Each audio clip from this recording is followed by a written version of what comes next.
This is the phase that you might have been waiting for. This is where you trick your friends that you are a better painter than you actually are. And you're definitely going to trick the viewer into thinking it is more realistic than it actually is. But more than tricking people, this is just about being efficient. Remember, this is commercial work, and you probably have a deadline.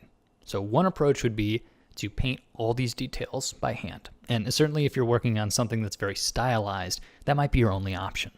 But if what you need to do is paint realistically, photo details have a wonderful way of just pushing it up to that next level. And even though there's a lot I could describe about how the technical side works, really all we're doing is saying you have an underlying base matte surface rendering or glossy surface rendering, and then using a blending mode on a layer over top, we are going to just sort of overlay details. And the blending mode I'm going to use for all of these different layers is multiply. And what multiply does is it takes anything that's dark on your layer and it adds that onto the stuff below it. But anything that's light is essentially ignored. So knowing this, I assemble a sheet of details. And I do this based on like the reference I look at and also just kind of my personal history. I ask myself, what cool stuff would just set this scene? And with that question in hand, I go to the website cgtextures.com, which is an awesome free site, and I download appropriate images. Now the images don't start out the right values. What I need to do is collect a page of images, and then I need to use the levels command, or in this case also hue saturation, and they end up needing to look like this. So what you're seeing here is a base light value, and then on top of that are dark details. And remembering how multiply layers work, what we're going to get here is it will ignore the background and it will only add those dark details.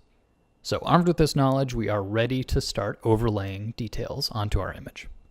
So the process is pretty straightforward. I move one decal at a time from my trim sheet into my canvas.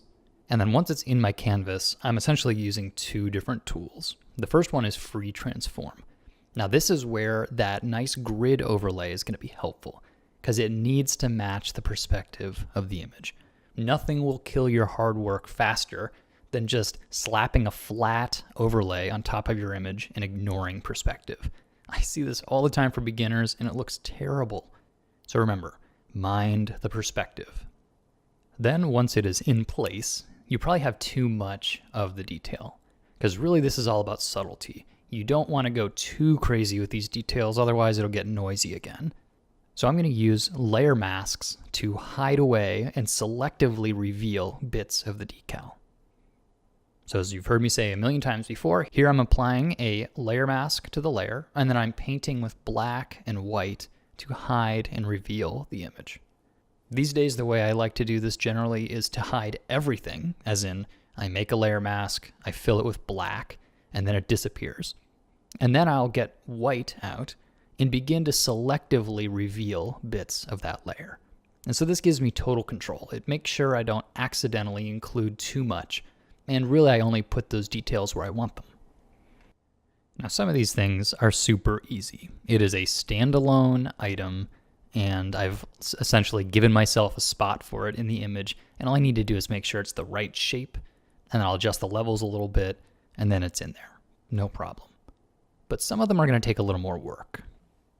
Sometimes you're thinking of your trim sheet as more of a malleable raw material, not necessarily a finished result. So for instance, if I want to have cool dangling wires interspersed with conduit, but I didn't necessarily find that reference, I'm just going to work with what I've got. So the first thing I need to do is clean up this one chunk of pipes to be able to sort of repeat more cleanly. And then once I've cleaned that up, I can duplicate them and lay them next to each other, and it looks pretty realistic, good enough.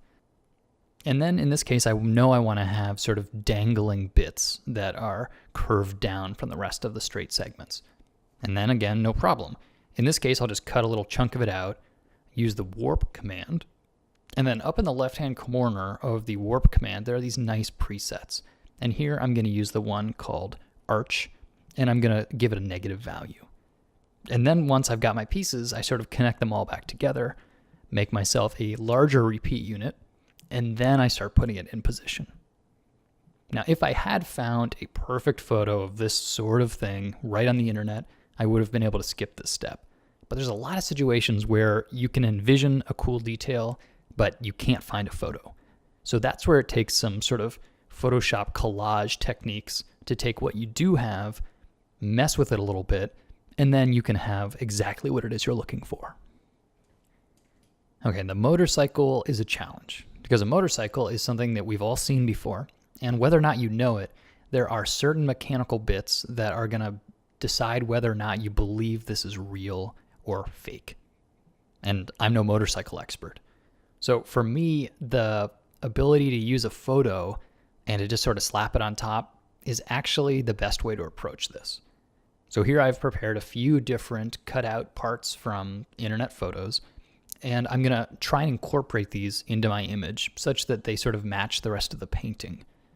And the best tool to do that is levels, because what I need to do is make sure the values match the values in my character. Because these photos were taken in the sun and my character is in the shadow, so I'm going to need to tweak it a little bit. But as you can see, this is just sort of an efficient use of photos. I targeted one specific area in the painting that is both important, as in it's a character that you're looking at, and it also is important to have very realistic details. And again, not being a motorcycle expert, for me it just made sense to go to the source, to just make photos work in my image. And since the perspective doesn't match, you can see that this takes some doing. And this is one of those cases where knowing how to do photo manipulation is really handy, because these techniques, they're not really painting. What you're watching me do here is collage, but in the grander scheme of things, it's helping my painting. So learning about how to use free transform and the warp tool is very worth your while to just sort of use photos selectively when you need them. And the final bit on this motorcycle is something I can paint, which are these wheel hubs, which are really just sort of cylinders. So for this, I will use a circular marquee and I'm going to do a stroke, just really anything to get me a circular band of color. And then it's just a matter of using free transform to put it in the correct perspective, hide away what I don't need with a mask, and then just paint on top. But believe me, I don't like to rely on photos. This is not a way to do all of your painting.